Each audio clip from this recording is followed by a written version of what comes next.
छात्र राष्ट्र के युग निर्माता, शिक्षक उनके भाग्य विधाता।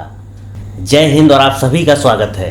आज का जो वीडियो है या फिर क्लास है उन पेरेंट्स के लिए है और आज का जो हमारा टॉपिक है वो है पीटीएम यानी पेरेंट्स टीचर मीटिंग, जिसे हिंदी में अभिभावक शिक्षक बैठक कहते हैं। हमारे भारत जैसे देश में अभी भी कई ऐसे इलाके या क्षेत्र हैं जहाँ पे लोग पीटीएम का नाम सुन के घबरा जाते हैं कि स्कूल में क्या होगा, कैसे होगा, टीचर से क्या बात करेंगे।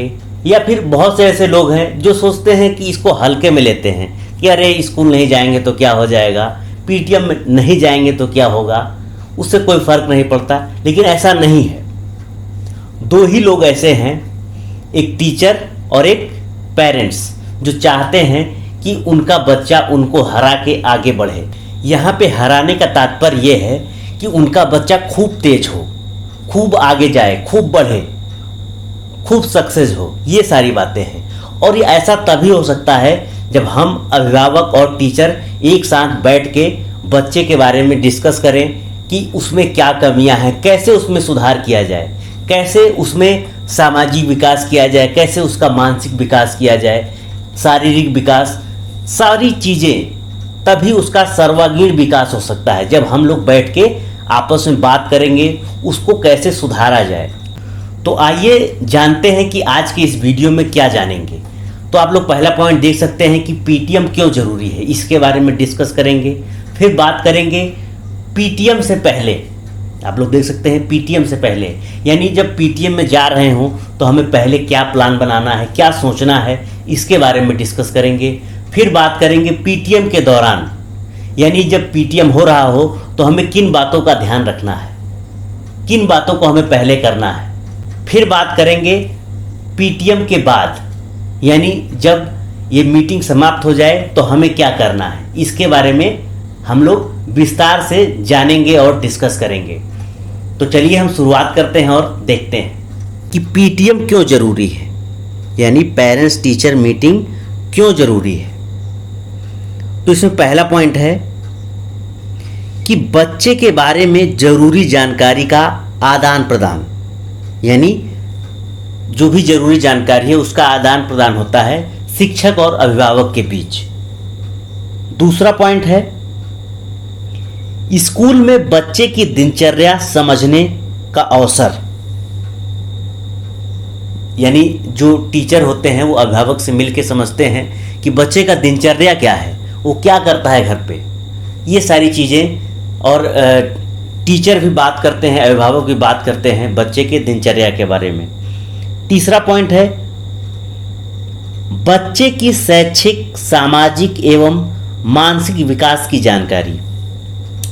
जब टीचर अभिभावक बात कर रहे होते हैं तो उस समय बच्चे के बारे में शैक्षिक जानकारी मिलती है, उसका सामाजिक यानी उसका समाज कैसा है, किन बच्चों के साथ वो रहता है, उसका मानसिक विकास की जानकारी दोनों आपस में एक दूसरे के साथ शेयर करते हैं।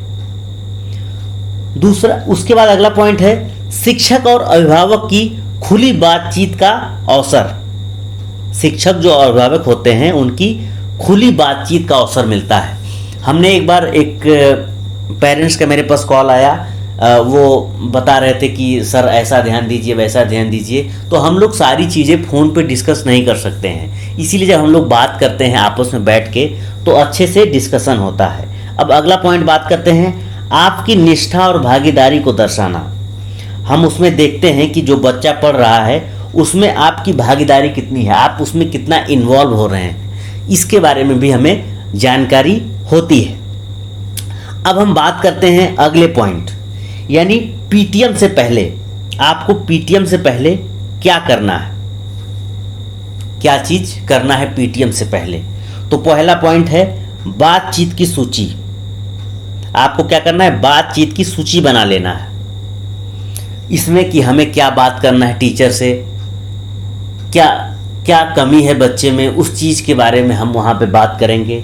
दूसरा पॉइंट है साल के किस समय पीटीएम हो रहा है, यह ध्यान में रख कर ही प्रश्न पूछें। यानी कि जब आप पीटीएम हो रहा हो तो आप ध्यान रहे कि टेस्ट एग्ज़ाम हुआ है या हाफ ईयरली एग्ज़ाम है या फिर फाइनल एग्ज़ाम है, इसके बारे में ध्यान रखते हुए प्रश्न पूछें। ये नहीं कि अभी हाल ही में बच्चे का एडमिशन हुआ है और आप आए और टीचर से कहने लगे कि बच्चे का कैसे क्या हो। तो इस चीज़ को ध्यान में रखते हुए प्रश्न पूछना है और डिस्कस करना है कि अब अभी तक इसका इतना प्रोग्रेस रहा तो आगे कैसे इसको कैसे सुधारा जाए, इसके बारे में डिस्कस करना है। फिर बात करते हैं बच्चे के विचार जरूर जाने। अगला पॉइंट है जो बच्चे हैं उसका विचार जरूर जाने, यानी कि जब आप स्कूल में आ रहे हो तो बच्चे से पहले ही पूछ लें, उसके विचार जरूर जाने कि आपका फेवरेट सब्जेक्ट कौन सा है, आपके फेवरेट टीचर कौन से हैं, और आपको आपका जो फ्रेंड है वो कौन है। ये सारी चीज़ें, आपको स्कूल में क्या पसंद है, खाने में क्या पसंद है, ये सारी चीज़ें उसके विचार को ज़रूर जान ले, उसके इंटरेस्ट को। फिर अगली पॉइंट है पीटीएम से पहले बच्चे का काम जरूर देखें, यानी कि उसका परफॉर्मेंस जाने, उसका वर्क देखें कि वो कैसा है, ये सारी चीज़ें। फिर बात करते हैं बच्चे के सकारात्मक, जो बच्चे हैं उनका सकारात्मक गुणों और चुनौतियों की भी सूची बनाएं, यानी बच्चे में क्या खास बात है, सकारात्मक जो गुण हैं उसकी सूची बताएं, उनकी भी सूची बना लें, और जो चुनौतियां हैं उनके क्या समस्याएं हैं उनकी सूची बनाएं कि इस बच्चे में क्या खास बात है, क्या कमियां हैं, इसकी सूची बना लें ताकि जब टीचर से डिस्कस करें तो उसको अच्छे से बता सकें। अब हम बात करते हैं आपकी भागीदारी पर विचार, कि आप उसमें कितना इन्वॉल्व हो रहे हैं, इस चीज़ का भी ध्यान रखें। अब हम बात करते हैं पीटीएम के दौरान, यानी पीटीएम के दौरान हमें किन किन बातों का ध्यान रखना है।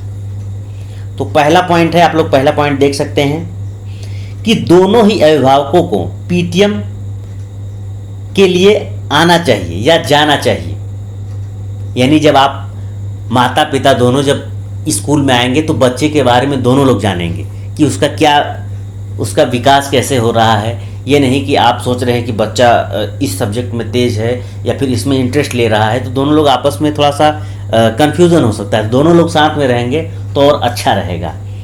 दूसरी बात, समय पर जाएं, समय का विशेष ध्यान रखें, क्योंकि जो पीटीएम होता है उसका समय फिक्स होता है कि इतने बजे से इतने बजे तक होगा और इतने ही बातें करनी है, क्योंकि ढेर सारे अभिभावक होते हैं, तो समय का विशेष ध्यान रखना है आपको। तीसरी बात कि शुरुआत महत्वपूर्ण बातों से करें और बाद में दूसरी बात करें, यानी जो आप लिस्ट बना के लाए हैं उसी बात को सबसे पहले करें कि हमें क्या क्या पूछना है, इन बातों का आप ध्यान रखें। फिर अगली पॉइंट, अपने संदेह वहीं शिक्षक से पूछें और स्पष्ट करें, यानी कोई भी बात हो तो वहीं शिक्षक से डिस्कस करें और उसको स्पष्ट कर लें। फिर अगला पॉइंट है, शिक्षक के साथ मतभेद ना करें और उनके सुझाव को खुले मन से सुनें, यानी कि जब कोई टीचर आपको सुझाव दे रहा हो कि बच्चे में क्या क्या करना है तो उस चीज़ को आप ध्यान दें, उनसे मतभेद ना करें कि अरे ऐसे नहीं है वैसे है, ये सारी चीज़ें आर्गुमेंट नहीं करना है। क्योंकि जो टीचर होते हैं वो सोचते हैं कि आपका बच्चा और बेहतर करे और आप अभिभावक भी सोचते हैं कि बेहतर हो, तो दोनों लोग बैठ के उसको समझें। फिर अगला पॉइंट है, शिक्षक को महत्वपूर्ण जानकारी जरूर दें, जैसे घर पर दादा दादी आए हैं या सेहत ठीक नहीं है, यानी जो कोई जो स्मॉल फैमिली में होते हैं, जब कोई ज़्यादा सदस्य आ जाते हैं, फैमिली मेम्बर, दादा दादी, चाचा चाची, तो थोड़ा सा बच्चों में पढ़ने में डिस्टरबेंस होता है, या फिर ऐसा होता है कि कई बच्चों के या फिर घर पे कोई नए बेबी का जन्म हो जाता है, जिससे अस्त व्यवस्थाएं थोड़ी सी गड़बड़ हो जाती हैं, थोड़ा पढ़ने में दिक्कत होता है, या फिर कोई मेहमान आ जाता है। ये सारी चीज़ें बच्चों को ध्यान दें और टीचर को बताएं, जिससे कि उनमें सुधार किया जा सके। और अगला पॉइंट है, बच्चे की बुराई ना करें, बच्चे की बुराई ना करें, बल्कि शिक्षक से बातचीत विचार विमर्श करें कि बच्चे की कैसे मदद कर सकते हैं। ये नहीं कि आप आए उसकी बुराई करने लगे, बुराई नहीं करना है। हम लोग को डिस्कस करना है कि ये समस्या है, ऐसा लड़का करता है या फिर ऐसा लड़की करती है, बच्चे ऐसे करते हैं, तो इसको कैसे सुधारा जाए, इस पर विचार विमर्श करें। अगला पॉइंट है बनावटी ना बने, यानी दिखावा ना करें कि आप दिखावा बहुत कर रहे हैं और बच्चे पे ध्यान नहीं दे रहे हैं। तो आपको बनावटी नहीं बनना है, शांत रहें, सकारात्मक एवं आदरपूर्ण व्यवहार रखें। टीचर के पास जब आएँ तो शांत रह के सकारात्मक बातें करें और आदरपूर्ण व्यवहार रखें, उनका रिस्पेक्ट करें। और अगला पॉइंट है शिक्षक को उनके प्रयास और समय के लिए धन्यवाद दें। यानी आप लोग खुद सोच सकते हैं कि आपके घर में एक बच्चे होते हैं, 2 बच्चे होते हैं, उनको संभालना कितनी मुश्किल की बात होती है, कितना। और आप देखते होंगे कि एक स्कूल में जो टीचर होता है, एक क्लास में 20 बच्चे 25 बच्चे ऐसे होते हैं, तो उनको संभालना बहुत अच्छा होता है। मतलब अच्छा क्या होता है, बहुत ही मुश्किल काम होता है। तो आप उनके कामों को सराहना करें और उन्हें धन्यवाद अवश्य दें। अब हम बात करते हैं पीटीएम के बाद इसमें क्या ध्यान देना है आपको। तो पहला पॉइंट है कि बच्चे से बात करें और उसके साथ सिर्फ ज़रूरी बातें ही शेयर करें। यानी जो आपने टीचर से बातें जो डिस्कस हुआ, क्या समस्याएं, क्या निष्कर्ष निकली, तो उसमें सिर्फ ज़रूरी बातें ही शेयर करें बच्चों के साथ। ये नहीं कि पता नहीं क्या क्या चीज़ें उससे बताने लगें कि वो बच्चा समझ ही ना पाए। और दूसरा पॉइंट, बच्चे के साथ कुछ काम करना है, यानी बच्चों के साथ कोई काम करना है तो उसका एक्शन प्लान बनाएं। यानी कि उसको घर में ये काम है, वो काम है, तो उसका एक्शन प्लान बनाएं। बच्चे को समय दें, कैसे क्या करना है उसका प्लान बनाएं कि इतने बजे से इतने बजे तक पढ़ना है। कोई भी काम हो तो उसको कैसे कि आप दादाजी का काम करना है या फिर उनका हेल्प करना है, ये सारी चीज़ें आपको खुद प्लान बनाना है। अब तीसरी पॉइंट है कि पूरे वर्ष शिक्षक के संपर्क में रहें। जो आपके शिक्षक हैं या फिर जो स्कूल है उसके आप संपर्क में रहें, ताकि बच्चे को और बेहतर बनाया जा सके। तो मुझे उम्मीद है कि आज आप लोग समझ गए होंगे पीटीएम क्यों ज़रूरी है और पीटीएम से पहले हमें क्या प्लान बनाना है, पीटीएम के दौरान हमें किन बातों का ध्यान रखना है और पीटीएम के बाद हमें क्या करना है।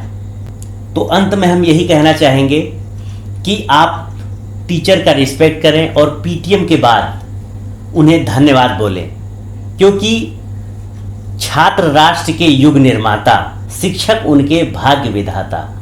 इसीलिए हमें शिक्षक का सम्मान करना चाहिए। और मुझे उम्मीद है कि आज का वीडियो आपको पसंद आया होगा। अगर इसे पसंद आता है तो इसे लाइक करें और अपने फ्रेंड या फिर दोस्तों में इसे शेयर करें। जो भी टीचर देख रहे हो तो उन पेरेंट्स के पास शेयर करें, ताकि उन्हें पीटीएम की इम्पोर्टेंस या उसकी जो महत्व है उसके बारे में जानकारी हो सके। और जो लोग इस चैनल पे नए हों, बीएसएस ऑनलाइन को सब्सक्राइब जरूर करें, जिससे कि जब अगला वीडियो आए तो सबसे पहले आपको मिल सके। तो आज के सेशन को यहीं समाप्त करते हैं, मिलते हैं अगले वीडियो में। धन्यवाद।